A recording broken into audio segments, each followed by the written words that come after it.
All right, hello wine-drinking people. Time for more of what I've had to drink yesterday, and we're always happy to see our friend Sarah. She brings us champagne. And, champagne is one of those things it's good to have for breakfast, lunch, dinner, after dinner, late night. It's one of these beverages that, to me, should be consumed on a regular basis, not just for special occasions. I can't tell you how many people have got that special bottle of champagne in their home, and it's been there for 10 years.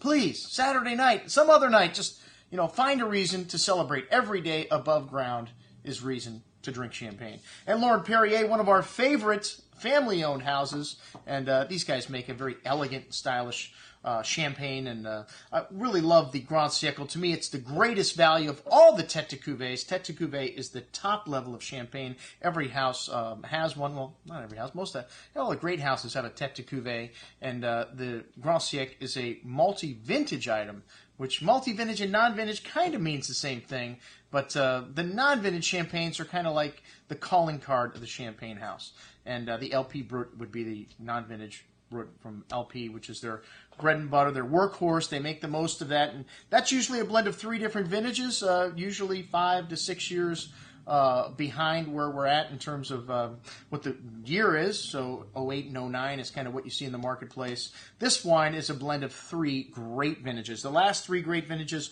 from Champagne, 2002, 2000, and 1996. The Chef de Cave, Michel Fauconnet, has been here for 25 years. Another thing that helps make a wine like this consistent year in, year out, having a Chef de Cave that has been there for quite some time. This is 50% Chardonnay and 50% Pinot Noir from Aviz, Versenay, Bouzy, and Cremant, all Grand Cru vineyards, aged for 6 years on the lees. A very rich and stylish wine with a good amount of that yeast autolysis. You get that hazelnut, some candied ginger spice here to match the fresh tree fruits, apple and pear, and quince fruits. Really precise on the palate. This wine has got laser-like acidity with lemon, citrus, green apple fruit, and a complex array of that toasty, yeasty aromas from the nose, and a lovely creamy texture. One of the things that happens to champagne that's left on tirage for 6 years, you get this lovely creaminess on the mouth, and a tangy, minerally nuance to the finish that just goes on and on.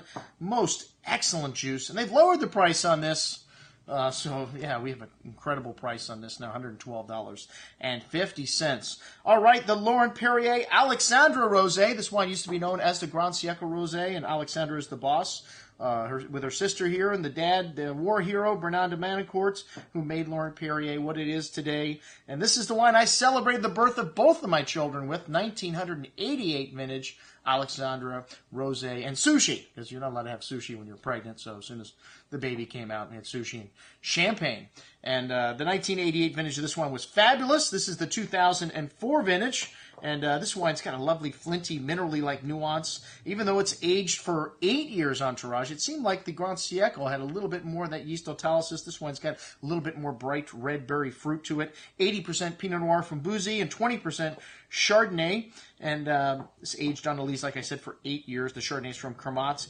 A lot of plum and wild strawberry fruit notes on the nose, and some of that fresh, biscuity, yeasty, toasty aroma, some ginger spice here. Also, a very rich and layered wine on the tongue. This wine on the second day was even more complex. I like to keep wines on the second day to see how they're tasting. And, champagne on the second day doesn't have the bubbles, but a lot of times it does have a little more nuance coming out in it, like this wine does. Some lovely red berry fruit, cranberry and strawberry, those yeasty, toasty notes, and some floral and briny notes coming through on the finish. Very persistent and very long. Killer juice. The 2004 Cuvée Alexandre from Rosé from Laurent Perrier. At $350, it should be killer. And that's what I had to drink with Sarah from Laurent Perrier. I'm your host, Andrew Lampasoni, signing off for the Wine Watch, saying, remember, always drink the good stuff first.